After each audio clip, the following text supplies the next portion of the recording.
alinea demi alinea itu paragraf demi paragraf itu bisa digali ya. Sebetulnya saya hanya memancing orang berpikir.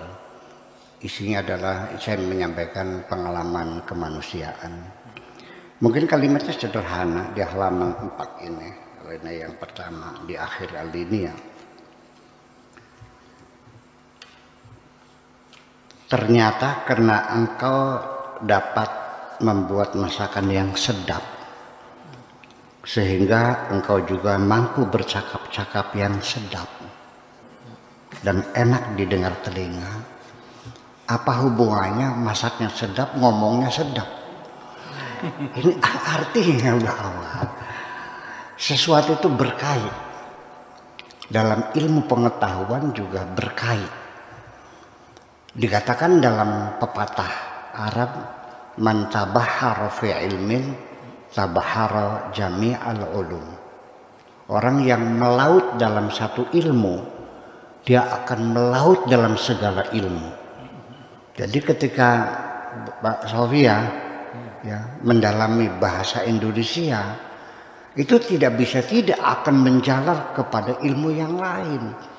Mungkin nanti bahasa sebagai yang dipelajari sebagai alat komunikasi, tapi juga nanti akan memahami linguistiknya, sosiolinguistiknya, psikolinguistiknya, antrolinguistiknya, morfologinya, sintaksisnya dan sebagainya, terus berkembang dan filsafat bahasanya, ilmu komunikasinya, bisa menjadi public speaker, ya kan bisa membangun satu komunikasi yang produktif masyarakat, itu akan berkembang. Jadi mari kita buktikan tidak ada negara terbelakang itu sastrawannya yang mendapat hadiah Nobel. Kenapa? Ya makanya pakai terasi, pakai belacan. Ya setiap hari nggak pakai sendal, perutnya masih lapar, masih memikirkan hal-hal yang semacam itu.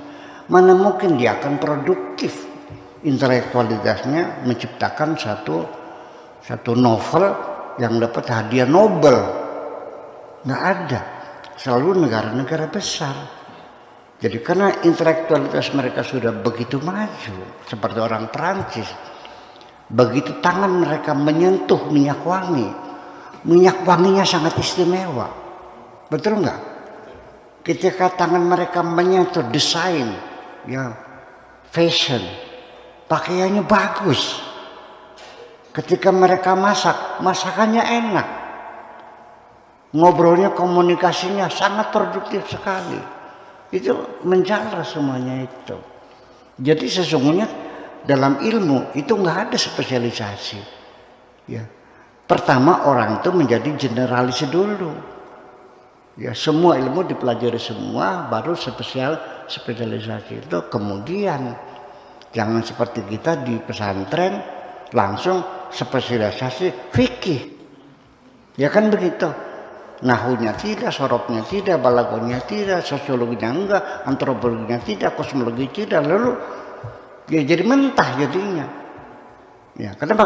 Fikih juga kalau belajar matang masalah menghitung zakat, ya pasti dengan sendirinya dia akan menguasai akuntansi dong. Betul nggak? Bagaimana dia berapa banyak zakatnya kalau dia tidak mengerti akuntansi? Dia sebagai pedagang, bagaimana dia seorang pedagang yang berhasil kalau dia tidak bisa mencari peluang-peluang baru? Bagaimana dia mencari pangsa pasar dan sebagainya? Bagaimana dia bisa membangun hubungan bisnis dengan yang lain? Itu semuanya berkembang. Ini adalah satu cerita karena masakanmu enak sehingga ngomongnya enak juga. Coba jatuh itu. Nah, siapa? Bu Sofia ini kalau kamu masaknya enak, pasti kamu ngomongnya enak kok. Iya. Ini ngomongnya enak Bu ya. Masakannya iya. belum tahu kita. Tapi saya duga masakannya enak lah. Kalau ngomongnya enak, masakannya enak, balik seperti itu. Itu pesan kemanusiaan dasar.